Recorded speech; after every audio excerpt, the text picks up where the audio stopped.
welcome back to part 2 of this interview with Dr. Thomas Incledon. We're talking inflammation. In the last video, we addressed the importance of water and staying hydrated, micronutrients, they're your vitamins and minerals from plant-based foods, and we touched on movement. This one, we're going to get into the beef of things. We're going to be talking about movement in detail and the lymphatic system, breathing properly. Most people are not breathing enough because they're shallow breathing. Micronutrients, again, eating the rainbow, keeping insulin and glucose levels down to fight inflammation, proteins and amino acids, sleep, meditation, and relaxation. Movement. Yeah. So one of the things I consistently see, we have people come in with all kinds of serious orthopedic problems. It could be rheumatoid arthritis, osteoarthritis, it could be some other kind of unique joint or bone condition. And despite all these different things that they're dealing with, because of the pain they experience, in other words, the inflammation, their joints get so severe they can't move, none of their doctors actually help them to move. So as a result of not moving, they're trapping inflammation in their tissues. Wow. Yeah. And it builds up and builds up, and then it leaks out to other parts of their body. So what I would say to people is, figure out how to move pain-free.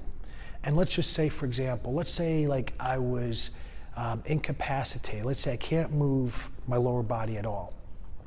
Then I would do something with just moving my wrist or my hand, right?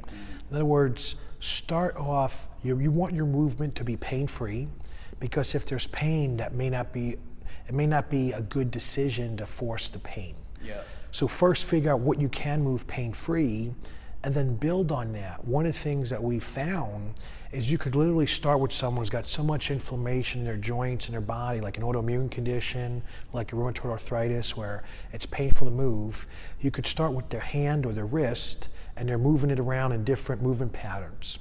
And gradually now, they can move their elbow, and now their whole arm. And then gradually they can move both arms. Oh, wow. And so then it gets to the point now they can move their whole upper body, and then they could start moving more and more. So, you know, I'm not saying it's going to be that straightforward and easy for everyone, but what I do want to be clear is you have to move, because in conditions like when people lose the ability to move, they have all these inflammatory related diseases secondary to lack of movement.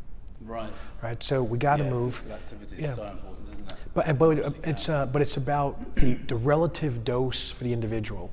So like if, let's say, my lower body was so inflamed, then maybe I shouldn't be moving my lower body right now, but I should try to move other parts of my body that aren't as inflamed, and use that as a catapult to get motion elsewhere. Yeah. There's the other point about movement as well, that the lymphatic system doesn't work very well without movement, or at all, or effectively. Yeah. So the lymphatic system is the part of the immune system responsible for getting rid of all the dead cells or the dead cancer cells. It's like your garbage disposal in your body, and unless you move a lot, it gets clogged up, is that right? And it Yeah. kind of just build up all these toxins. So if people live a sedentary life, they're more prone to getting ill, their immune system is just suppressed, they build up inflammation. Yeah, think of it as you impede fluid flow. Right? Yeah, right. So if you want fluid to move freely around the body, because that's one of the ways we get nutrients, we get cells. It's kind of like you want your body's internal river system to work well. Yeah. Because then you can move stuff around, you know. Love it. So I guess there's a couple of ways you could approach it. You know, the way I look at it in terms of starting from most essential nutrients to, let's say, least essential nutrients, if you will. So if number one is oxygen, you have to be able to breathe, and you have to be able to breathe freely, because any problems there, now I'm not talking about if you're using like a mask for training purposes or exercise purposes, talk about normally. So one of the things, like, so in Arizona where it's so dry and the humidity so, so low here, what we find is a lot of people come in and have like respiratory type stuff, and it's simply because they're dehydrated. So for those people, improving hydration helps them breathe better. You lower incidence of asthma or things like that simply from fluid. So my point is breathe, then water intake. Then in terms of the next things you need are essential amino acids. And then you start getting into essential fatty acids and then things like vitamins and minerals and so forth. So if I had to, let's say, figure out a quick way to help everyone in the world, I would say eat for color, like follow the rainbow. Oh yeah, eat the rainbow. Yeah, and then I would take my, we've actually produced these charts and we distribute them for free. So there's kind of like no reason why people should have it, I guess. And it has like, red, blue, green, yellow, indigo, violet, that kind of thing. Could I put a link below the video for that? Oh yeah, absolutely. Yeah, for sure. Yeah. Great. And then what we also do is we categorize not only foods by color, but we categorize them by, so each row has a different glycemic load category. Oh, yeah. And the reason for the glycemic load is allows you to get nutrient-dense foods that have minimal impact on your blood sugar levels, right? Yeah. Which would then have minimal impact on insulin. So inflammation. Yeah. So it's a great way for people to look and say, all right, so instead of remembering every vitamin, mineral, essential amino acid, essential fatty acid, you could say, all right, if I just look at these, 6 rows of colors and then try to get 1 or 2 servings from each row each day, and then as long as I stay, in the top, from each column and then say the top rows, I'm not going to affect my glucose levels, very much. So it's an easy way to get healthy and stay healthy. Okay, great. Yeah. And then on the protein side, protein's critical for repair of tissues and for recovery and making hormones and, adding muscle, all these different things, but also brain function and neurological function, sending signals. In terms of like, well, how should people eat? I think everyone should try to get some type of animal protein if they can, just because it makes it a lot easier to get the full spectrum of amino acids. But if someone, let's say, is a vegetarian or a vegan, they can get all the amino acids they need, but they really need to put some thought into it, like combining the right foods, the right plant foods, to make sure they get all their amino acids. Because when we test people, I see over and over again, a lot of vegans they're low in a variety of amino acids. And the B vitamins, like B12, B6? Well, I don't see, you can get B vitamins from a variety of like dark leafy green vegetables. Okay. But you have to consciously. Yeah, but you got to consciously make sure they're in your diet. Yeah. Like sometimes what I see is like a lot of vegans will eat salads, but it's iceberg lettuce. Right. They're not doing other like a darker leafy green, like a spinach or something else. So winds up, and then they just run low on those things, and then it sets the stage where it weakens their immune system, or they have other issues that could have been avoided. Okay, cool. So we looked at water, micronutrients, movement, eating the rainbow, kind of protein. What else other than food would you say is really good and key in reversing inflammation or even avoiding it? Well, sleep is real critical. Sleep. Yeah, there's an inflammatory cytokine called interleukin-1 beta, or ILB1 for short. And it's probably one of the worst bad guys that we know of. It's basically bad for almost every tissue in the body.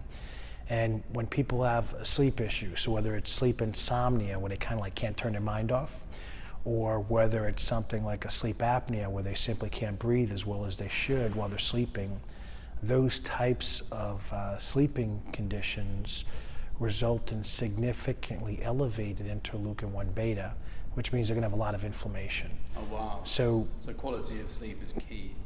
Well, quality and quantity. I mean, if you sleep really great for 1 hour, you're still going to probably have some inflammation.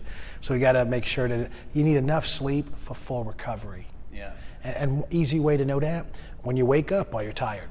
If you wake up and feel good, and you don't find yourself like getting up several times a night to urinate, or getting up and tossing and turning, because that definitely interrupts the sleep cycle. What would you say about alcohol and sleep, or watching the news before you go to bed? Yeah. So I think must be one of the hardest things you can do.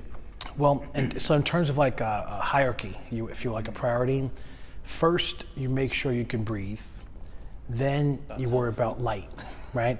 Well, what I read a lot of times, there'll be media will say about the effects of like different lights, right before bed and how it affects melatonin levels, like right? computer screens, Yeah, phones. or phones. Cell phones are a big one. It could be a tablet or a laptop, any type of computer work typically, but it could even be bright lights like in a room, right?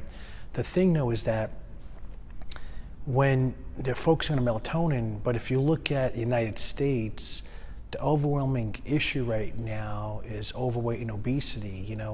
1 out of every 3 people is basically obese. Regardless of how they got there, they're there, Okay. But what's happening then is those people are more likely to have trouble breathing. Right. So if you want to help those people that are overweight or obese, talk about light is that's definitely important, but it's not as important as making sure they could breathe so they could sleep. So I would say, all these things matter. Definitely you don't want bright light before bed because that interferes with a lot of things. But first make sure you breathe. And then once you know you breathe, then make sure there's not bright lights. Now, it's easy though to get rid of the phone, put it in a drawer. You could even put blackout blinders, like the stuff for your eyes when you go to bed at night. That's a real easy one. You can buy that stuff through Amazon, real cheap, $5 to $9, but that won't help you if you can't breathe. Yeah. It won't help you if you have insomnia. Yeah. So my thinking there is first make sure there's breathing so that you could sleep well, make sure there's no light, and then in other variables that need to be thought about is some people are very sensitive to like the humming, like on, like you can almost hear from electric devices. And there's some concern about, how the electrical wiring for outlets. Yep. It's in the wall. And where do most people have their headboard for their bed? Right up against the wall. Right. And you have your head in like this electromagnetic field, Wow. So there's a lot of controversy. Lots of publications say, hey, there's no big deal. But there's lots of scientists that are saying, I question if that's accurate, that there might be other things now. So what I would tell people is like, hey, if you're worried about it, then put some type of shielding, so you don't have that electromagnetic field around your head, or move your bed to a wall where there's no electrical wiring in it, like there's no outlet. That's like, those are easy fixes. Okay. I find meditation pretty useful as well. And even looking into a candle for 5 minutes before bed. Say it again. Even looking into a candle before bed. Yeah. I started to recently. I used to suffer from insomnia about 6-7 years ago when I was in a job that I really couldn't stand. My whole physiology was basically telling me not to be there. I couldn't sleep for about 16 months. And you couldn't leave the job? I did. I thankfully got sacked. Okay. About 20% of the workforce got axed, and I was one of them. But yeah, soon after that, my insomnia went. But getting to sleep beforehand I just couldn't fall asleep. So I didn't really know about meditation or relaxation techniques then. So anyway, we have quite a few techniques there to reverse inflammation. We've got the importance of water, staying hydrated, micronutrients, eating the rainbow, moving your body, being active. The more active you are, the better, isn't it? So we're going to fight inflammation and regain insulin sensitivity if you're insulin resistant. We've talked about the importance of protein, even fats. We need to have fats, don't we? Like tons of fats. We didn't really talk about the fat too much this time, but another time. Yeah, probably because there's a lot that could be said about different types of fat. Yeah. Okay. And then we've got sleep. So 5 excellent ways of starting to reverse inflammation from like a high altitude, if you will, without treating every single individual as they should be. But that's been really useful. Is there anything else you want to add at this stage? I know you need to get out. Well, you mentioned meditation. That's actually really good. Yeah. I would say, one of the things that's the reason why you're seeing so many benefits for people performing some type of meditation is simply because right now our brains are just overwhelmed with all kinds of information. Yeah, we're being bombarded by it, aren't we? There's different terms, like cell phone syndrome, like you see all these people constantly looking down at their phone and everything. And their heads are being pushed forward on their so skeletal structure. Yeah, that's affecting posture, affecting gait, affecting a lot of things. But because we're conditioned, phone beeps, so what was that? you know, then another text message was that, or Maybe email. reactive mode. Yeah. Someone else cracking them. Yeah. Yeah. So it's almost like, in a way, it's kind of like losing control over your own mind and body. And I had to do a presentation for a group of executives, and they were like, you know, we're just stressed out all the time because we always got project deadlines. We got, you know, you meet one goal and they have a new goal, and you meet and have a new goal. And, you know, when you look at their work environments, everything is designed for work. Yeah. Then when they can't get all their work done, they go home and they spend a little bit of time with their family, but then they work, like they got constant work. So there's not really like a recharge and stuff, and where meditation can be very helpful. Thank you. Where meditation can be really helpful is just giving you a chance to kind of get rid of all this extraneous noise for your nervous system, for your brain and things like that, you know? I've started to look into it. It just seems so powerful for your mind. Incredible. Yeah. Well, you know what?